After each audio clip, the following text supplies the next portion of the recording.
Pour moi, en venant des neurosciences, c'était complètement impossible de penser que les aspects cognitifs et les aspects émotionnels puissent être dissociés. Et donc, je me suis fait comme cheval de bataille de développer ce qui pourrait être la dimension affective de l'apprentissage. À l'époque, c'était « mais qu'est-ce qu'il a de nous parler du cerveau comme ça ?» Et là, qu'est-ce que c'est ça? Voilà. Emilien, regarde, je t'aime. 1. Non. Qui? Complète. Un autre? Non. Bon, alors. Avec les travaux de Piaget, on sait bien que tout apprentissage est une déstabilisation cognitive, mais c'est en même temps forcément une déstabilisation affective, le temps qu'une nouvelle représentation soit construite. On passe par la case frustration. Où en es-tu des expansions du nom? Alors la courbe d'apprentissage, je trouve que c'est bien parce que... À côté de Cam? D'accord, pourquoi? Au moment où on est un peu dans le trou, qu'on se dit « oh, j'arrive pas » et tout, et ben on sait qu'on n'est pas seul. Donc tu es encore un petit peu dans une phase de déstabilisation. D'accord, mais ça veut dire que tu es déjà remonté du trou, t'es pas dans le trou. Alors dans la formation, on essaye de donner des moyens aux enseignants, un peu comme les pièces d'un puzzle, pour qu'ils puissent mieux s'adapter à la réalité de l'apprentissage des élèves. Quand on est enseignant, on connaît la solution, la plupart du temps. On est obsédé par le fait que l'élève la trouve, cette solution.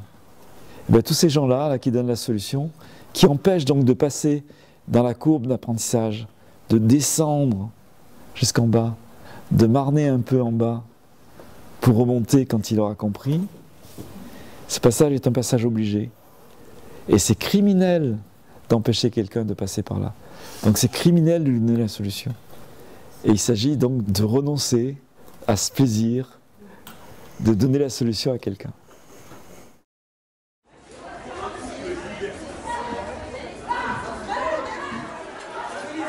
Donc avant un apprentissage, on ne sait pas qu'on ne sait pas, on est en sécurité, tout va bien, et chaque fois qu'on va devoir apprendre, il va falloir traverser une déstabilisation cognitive et affective, mais pour connaître un autre plaisir qui, au fur et à mesure qu'on comprend, ça devient très agréable en motivation d'innovation.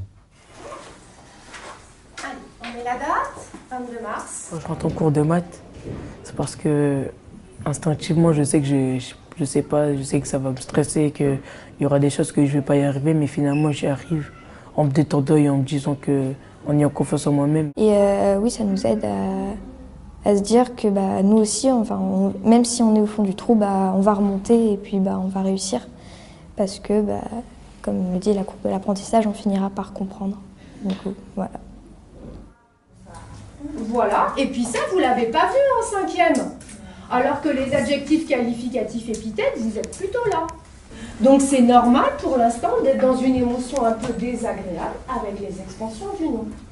Ça a complètement changé ma relation avec les élèves. Il y a vraiment une relation de confiance qui s'est établie. Et maintenant, je ne les vois plus uniquement comme des élèves, mais comme des personnes qui ont des émotions et qui vivent aussi autre chose en dehors des apprentissages.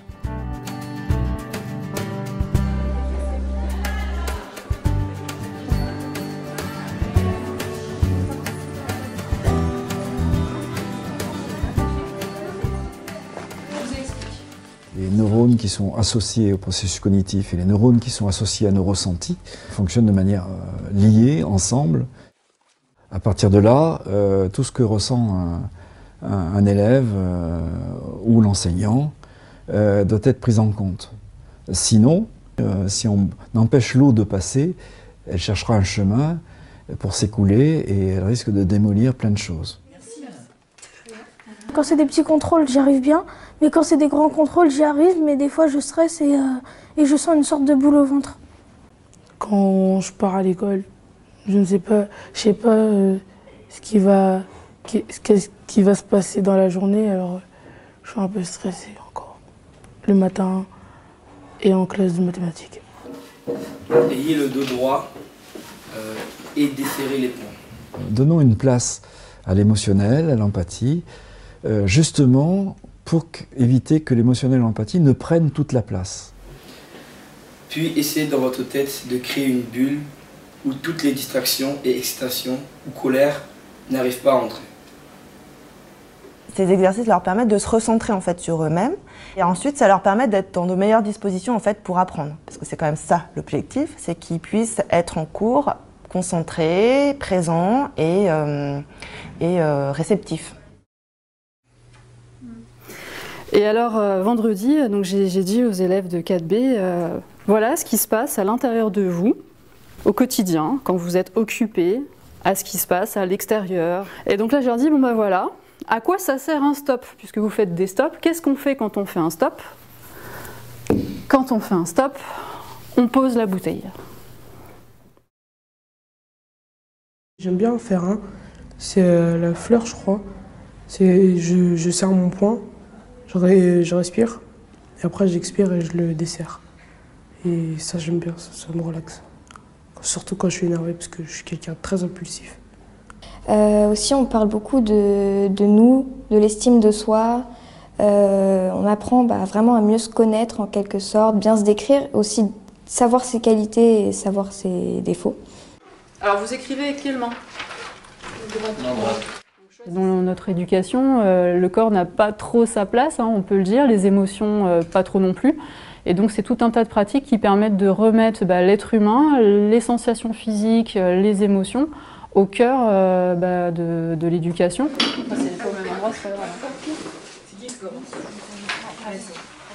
C'est pas un outil magique pour faire de la gestion de classe. C'est-à-dire que l'idée, c'est plutôt, j'ai déjà une bonne relation avec mes élèves, j'ai déjà une relation de confiance, alors on va pouvoir travailler ces compétences, ces fameuses compétences psychosociales, c'est-à-dire avoir conscience de soi, avoir de l'empathie pour les autres, savoir communiquer. Moi, je suis contente parce que lundi soir, j'avais mon conseil de classe et j'ai appris ma moyenne générale. Elle était assez haute et j'ai eu des félicitations et voilà, je suis fière de moi. Pour moi, le temps, ça peut être un obstacle au départ quand on est encore en train de découvrir tout ça et qu'on n'a pas trop confiance et que c'est compliqué de bouger ses habitudes. Mais quand on le vit après, c'est un temps qu'on passe, mais après, quel temps on récupère sur la qualité de la relation, sur la qualité de l'écoute?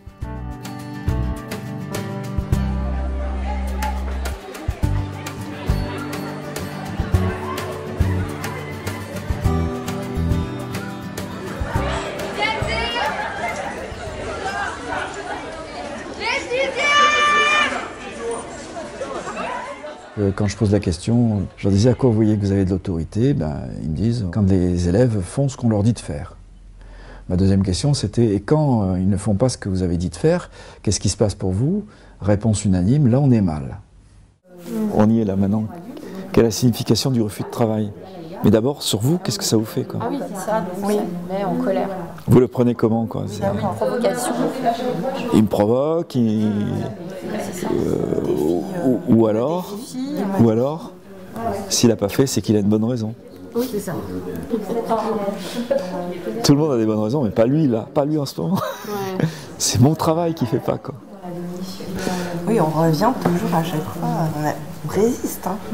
Le boulot, c'est d'arriver à en prendre conscience. Hein. C'est pas normatif en disant oh là c'est bien, c'est pas bien. C'est vrai, moi j'ai tendance quand même à me dire c'est bien ou c'est pas bien, même pour moi. Oui. Mais vous avez eu des mentions quand vous étiez élève? Et oui. C'est plus difficile alors. Notre posture d'éducateur, d'enseignant, ça joue aussi sur les apprentissages des élèves et le fait de les prendre aussi dans toute leur globalité. Les mains sur les cuisses, laissez pencher sa tête. Ce que je remarque, c'est que malgré tout, le climat est peut-être plus serein, plus apaisé. Et même moi, je suis peut-être moins dans les conflits frontaux avec les élèves.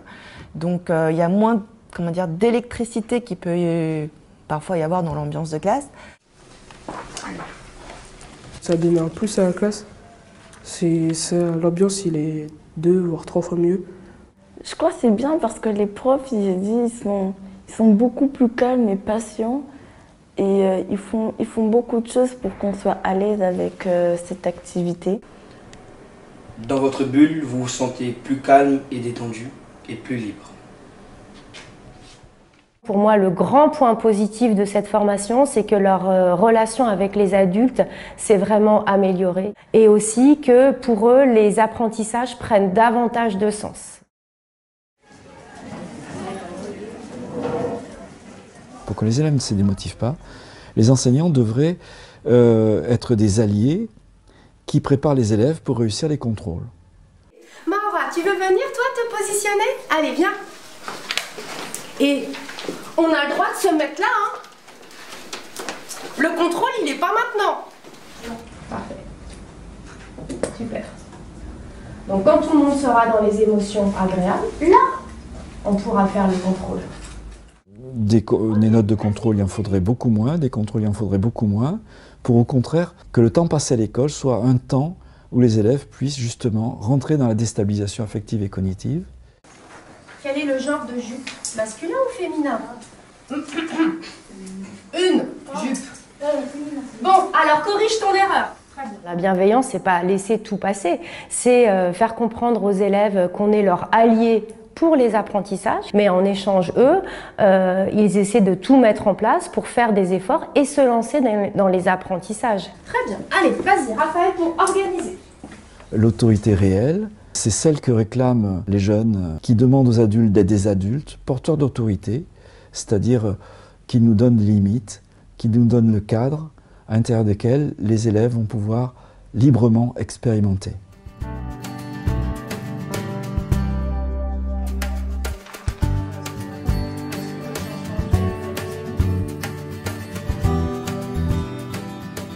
Et levez la main, tous ceux qui sont dans le flou. On a un postulat que nous invitons les enseignants à utiliser, c'est le postulat de cohérence, pour dire que tout le monde a des bonnes raisons de penser ce qu'il pense, de dire ce qu'il dit, de faire ce qu'il fait, et surtout de ressentir ce qu'il ressent. Là. Donc il s'agit de rechercher très finement pour vous comment vous réagissez. Donc le postulat de cohérence, dès le départ, j'ai des bonnes raisons d'être en colère, j'ai des bonnes raisons d'être triste. Voilà, si vous les laissez prendre le pas sur vous, c'est quelque chose qui à la limite peut rendre malade. Le postulat de cohérence prépare à l'empathie. Tiens, je suis très en colère contre tel élève, je dois avoir des bonnes raisons, et ça invite à prendre du recul, c'est à réfléchir sur soi. Ça, c'est pour les enseignants. Et les élèves, si tu cries comme ça, si tu fais comme ça, si tu n'écoutes plus en ce moment, c'est que tu dois avoir des bonnes raisons. À partir de là, il n'y a plus d'interdit sur ce qu'on ressent. L'interdit va être sur les comportements. Certains comportements sont acceptables et d'autres pas. Je pense à un élève une fois qui m'a dit, mais de toute manière, moi, si vous n'êtes pas derrière moi à me dire ce qu'il faut, enfin tout ce que je dois faire, quand je dois le faire, etc., de toute manière, je le ferai pas. Parce que, enfin voilà, j'imagine qu'on a dû lui dire que il était nul, qu'il n'y arriverait jamais, qu'il avait besoin de quelqu'un pour le faire à sa place, quoi. Et du coup, on lui répond quoi? Parce que c'est pas, j'ai l'impression que il faut pas que je le maintienne dans ce système-là, et pourtant il a l'air d'en avoir besoin. Alors, il dit qu'il en a besoin. Alors vous pouvez lui dire, si tu dis que tu en as besoin, c'est que tu dois avoir des bonnes raisons. Maintenant, est-ce que tu as conscience que je ne pourrais pas faire ça tout le temps? Quand l'enfant ou le jeune ou l'ado a vraiment la sensation d'exister en tant qu'être humain, de pouvoir être entendu, y compris dans son désaccord, dans ce qu'il n'a pas envie de faire, etc., une fois que c'est déposé, ça ne marche pas à 100% et on ne le fait pas pour ça, mais en tout cas, il y a plus de chances qu'après, il y a un peu plus de place pour et au fait, et apprendre, et être curieux, et avoir envie.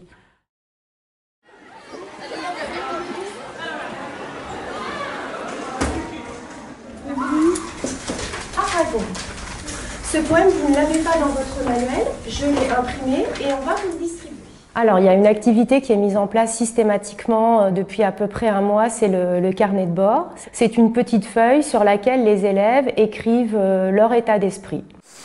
Alors, vous savez que vous pouvez compléter votre carnet de bord à n'importe quel moment du cours. Qu'est-ce qu'on essaie de ne pas utiliser comme mot quand on parle de son ressenti sur la séance? Hamza? Normal. Voilà, on ne dit pas je me sens normal et bien. On essaie de préciser. Donc si on veut dire je me sens bien, on a plein de mots là qu'on peut utiliser. Le carnet de bord, alors déjà j'aime beaucoup parce qu'on peut échanger avec le prof comme ça sans que personne d'autre soit au courant. Et les profs, en fait, ils jouent le jeu et tout, et on a vraiment l'impression d'être proche d'eux. Allez-y, si vous voulez déjà commencer à remplir. Ça m'a vraiment permis de mettre en place une relation personnelle avec les élèves, surtout avec des adolescents qui ont parfois un petit peu du mal à verbaliser, à s'exprimer. Certains osent me dire des choses. En se sentant accepté, la motivation de sécurisation est activée. Et en se sentant en sécurité, on a envie d'explorer. Donc on ouvre la porte à la motivation d'innovation. Vous voulez faire un tour comme ça pour voir un peu... Ok, est-ce que quelqu'un a envie de commencer? Avec eux, on a travaillé sur la motivation. Qu'est-ce qui peut me motiver à apprendre? Est-ce que je suis juste en motivation externe et donc ce sont la pression des profs, des parents et la fameuse note qui me motive? Ou est-ce que c'est la motivation interne, à savoir le plaisir que je vais prendre à découvrir et à éprouver de la fierté lorsque, ça y est, maintenant je sais que je sais. Aristophane, 3 siècles avant Jésus-Christ, disait déjà que enseigner, c'était pas remplir un vase. Et il rajoutait, c'était allumer un feu. Le désir de comprendre s'accompagne d'un plaisir, et c'est un plaisir qui va relancer le désir de comprendre. C'est-à-dire il y a quelque chose de l'ordre de l'incendie qui s'installe. Un petit exercice facile pour se sentir un peu en confiance. Et je trouverais important que plutôt que les élèves regardent leur montre pour savoir quand est-ce que le cours finit, ils se disent « Ah bon, c'est déjà fini ?» et qu'ils réfléchissent ensuite à ce qu'ils ont vu à l'école et qu'il y a vraiment des feux qui soient allumés.